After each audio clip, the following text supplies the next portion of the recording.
મુખ્યમંત્રી ભૂપેન્દ્ર પટેલે છોટાઉદેપુર જિલ્લાની સિવિલ હોસ્પિટલની નવનિર્મિત બિલ્ડિંગની આકસ્મિક મુલાકાત લીધી હતી, જે અંતર્ગત હોસ્પિટલમાં તબીબોના અભાવ અને સ્વચ્છતા અંગે રજૂઆત મળતા મુખ્યમંત્રીએ સુપ્રિન્ટેન્ડન્ટને ટકોર કરી હતી। મુખ્યમંત્રી ભૂપેન્દ્ર પટેલ શાળા પ્રવેશોત્સવ કાર્યક્રમ અંતર્ગત છોટાઉદેપુરની મુલાકાતે આવ્યા હતા। આ કાર્યક્રમ બાદ સીએમએ છોટાઉદેપુર જિલ્લાની સિવિલ હોસ્પિટલની નવનિર્મિત બિલ્ડિંગની આકસ્મિક મુલાકાત લીધી હતી।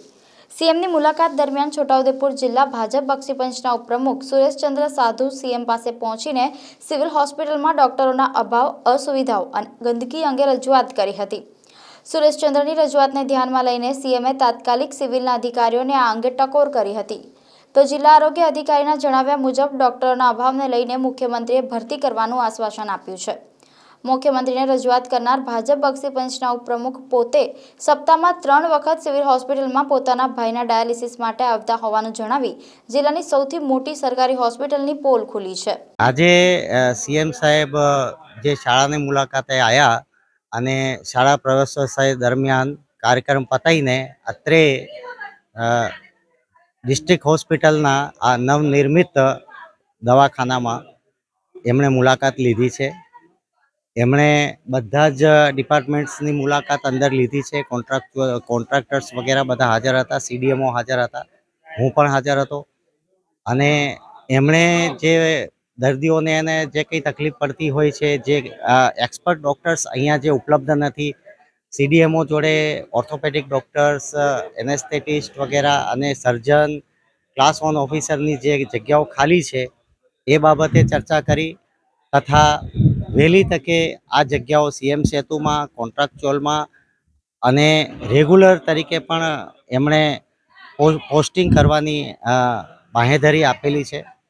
આ જ રીતે આપણે પ્રાથમિક આરોગ્ય કેન્દ્ર અને સામૂહિક આરોગ્ય કેન્દ્રમાં પણ ડૉક્ટર્સની ઘણી બધી ઘટ છે, તો એ પણ ટૂંક સમયમાં બોન્ડેડ ડૉક્ટર્સની ભરતી કરવાની પણ અમને બાંહેધરી આપેલી છે અને ટૂંક સમયમાં આ સમસ્યાનો ઉકેલ આવશે આ અમે પણ આશા રાખીએ છીએ।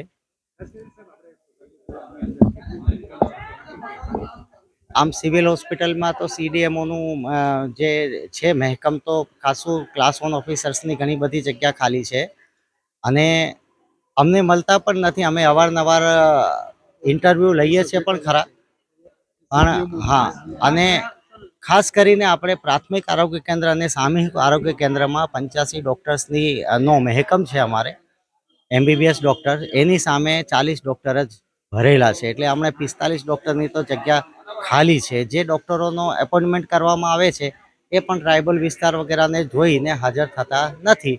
આશા રાખીએ છીએ કે વહેલી તકે અમારી જગ્યાઓ ભરાય તથા આ વિસ્તારની પ્રજાને એનો લાભ મળી શકે। બાંધકામ ને લઈને વહેલી તકે આ બાંધકામ થાય અને એનું વહેલી તકે દર્દીઓને લાભ મળે એ બાબતે તેમણે બાંધકામ બાબતે એમણે ચર્ચા કરી છે। છોટાઉદેપુર જિલ્લાની સૌથી મોટી સરકારી હોસ્પિટલમાં તાજેતરમાં 20 કરોડના ખર્ચે રિનોવેશન થયું અને હાલ 20 કરોડના ખર્ચે 200 બેડનું નવા બિલ્ડિંગનું નિર્માણ થઈ રહ્યું છે, પરંતુ આ ભૌતિક સુવિધાઓ સામે આરોગ્ય માટે જરૂરી એવા ડોક્ટરો જ ઉપલબ્ધ નથી।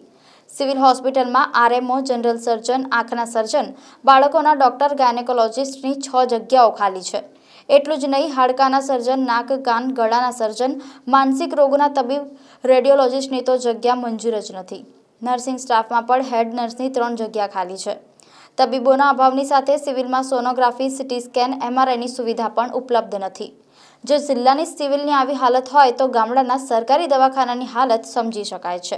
મેં મુખ્યમંત્રીશ્રીને એ રજૂઆત કરી કે હોસ્પિટલમાં પૂરતો સ્ટાફ નથી અને સ્વચ્છતા ઉપર ખાસ ધ્યાન આપવાની જરૂર છે।